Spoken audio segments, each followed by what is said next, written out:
Hello, good morning. কেমন আছো তোমরা সবাই? আশা করি ভালোই আছো। আমরাও ভালো আছি। এখন সকাল 8টা বাজে আর আমি একটু ব্রাশ করে এসে মুখে ক্রিম ট্রিম মেখে নিয়ে একটু বসে চুলটা আঁচড়াচ্ছিলাম। তো এর মধ্যে দেখি বোন এসে গেছে। বোন এসে বলছে যে দিদি এখন কি রান্না করবি? তো আমি বললাম এখন তো রান্না কি করব বলতে পারছি না, দেখি। তো আমাকে এক প্যাকেট চাউমিন দিয়ে বললো যে তাহলে এই চাউমিনটা কর, সবাই মিলে সকালবেলার ব্রেকফাস্টটা চাউমিন দিয়েই সেরে নিই।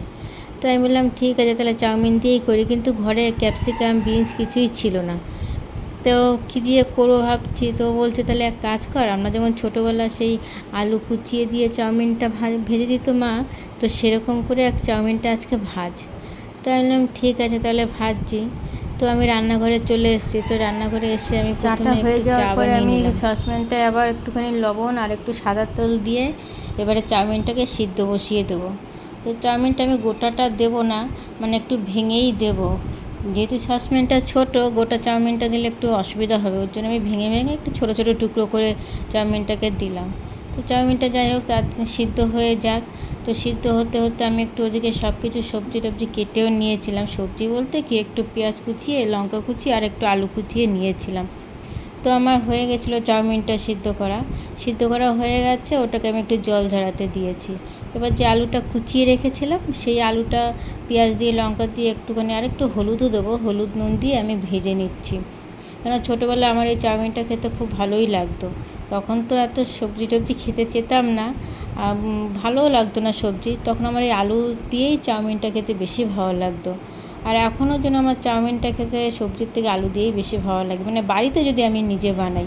মাঝে মাঝে সবজি দিয়েও বানাই না সেটা না, কিন্তু যখন সবজিটা না থাকে তখন এই আলুটা দিয়েই আমি বানিয়ে নিই। তো আলুটা আমার দেখো প্রায় ভাজা ভাজা হয়ে গেছে, লাল লাল করে হয়ে গেছে।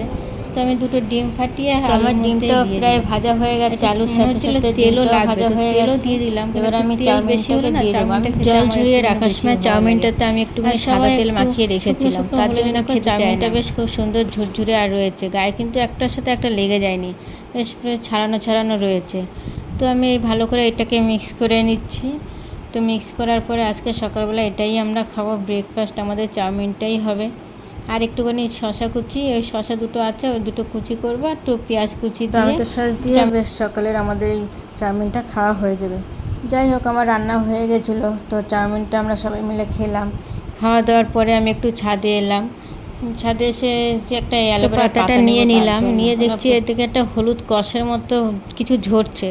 তো পাতাটাকে একটু লম্বাভাবে দাঁড়া করিয়ে রেখে আমি একটুখানি পাতাটার কষটাকে ঝাড়িয়ে নিলাম। আর দেখো এদিকে বেশ ভালো রোদ উঠেছে আজকে, আর হাওয়াও কিন্তু বেশ ভালোই হচ্ছে, তাই না?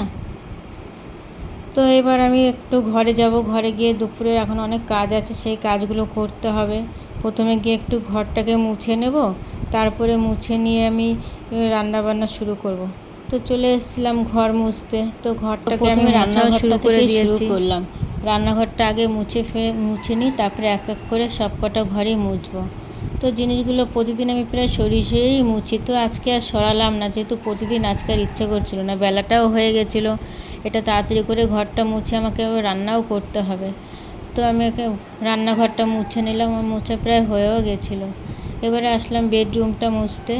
তো এই লাঠিটা দিয়ে না আমার ঘর মুছতে খুবই সুবিধা হয়, কেন বলো তো?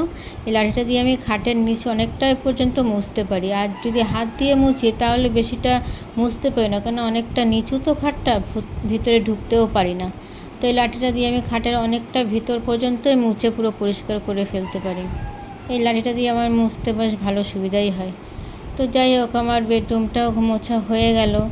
তো এরপরে সামনের ঘরটা আর একটা ঘর মুছে নিলে বেশ আমার কাজ কমপ্লিট। তারপরে দুপুরে রান্নাটা করব, দেখি ঘরে যা আছে সেই রান্নাটাই করব। আজকে আর রান্নার ভিডিওটা তুলবো না, কারণ আজকে অনেকটাই বেলা হয়ে গেছে, টাইম নেই। তো তাড়াতাড়ি করে আমাকে রান্নাটা করে নিয়ে স্নান করে আসতে হবে। তো আমার রান্না হয়ে গেছিলো, তারপরে আমি স্নান টান করে ছাদে চলে এলাম। একটু দেখছি বৃষ্টিও পড়ছে, স্নান করে বেরোতে বেরোতে দেখি বৃষ্টিও শুরু হয়ে গেছে। যাই হোক জামা কাপড় অনেক কিছু শুকো দেওয়া ছিল আগের দিনের, তো সেইগুলো আমি সব তুলে নিলাম। আর দেখো বেশ যে কতটা বৃষ্টি হচ্ছিল। দুপুরবেলা সকালে যখন এলাম তখন বললাম যে রোদ হচ্ছে, আর দুপুরবেলা স্নান করে বেরোতে না বেরোতে দেখি বৃষ্টি শুরু হয়ে গেছে। বেশ ভালোই লাগছিল বৃষ্টিটা, একটু গরমও পড়েছিল। এবার বৃষ্টিটা কমে গেল, জানলার দরজাটা খুলে দিলাম। আর উপর থেকে যে জামা কাপড়গুলো নিয়ে এসেছিলাম সেগুলো একটুখানি ভাঁজ করে রাখবো। যাই হোক, আমি এক এক করে সবগুলো ভাঁজ করে রেখে দিচ্ছি। ভাঁজ করে রাখার পরে তো আজকে এবার ভাঁজ করতে করতে দেখি পুচকিটা চলে এসছে। পুচকি এসে আমাকে বলছে, মিমি কটা পাঁপড় ভেজে দাও। তো আমি বললাম ঠিক আছে দাঁড়া, এগুলো ভাঁজ করে নিয়ে তারপরে ভাঁজ করে দিয়ে তোকে আমি পাঁপড়টা ভেজে দিচ্ছি। তো এগুলো ভাঁজ করে রেখে দিয়ে তারপরে আমি গেলাম পাঁপড় ভাজতে। এই যে অল্প একটু তেল দিয়ে, কেন বেশি তেল দিলাম না, কারণ এই তেলটা আমি আর জমিয়ে রাখতে চাই না। যেটা তেল দেবো যেটুকু থাকবে, পরে এটাতে আবার একটা কিছু সবজি করে নেব, শেষ হয়ে যাবে। তো অল্প করেই দিয়েছিলাম, অল্প করে দিয়ে পাঁপড়গুলো আমি ভেজে নিলাম। আর বেশি একটা পাঁপড় ভাজবো না, একটু যেহেতু বায়না করেছে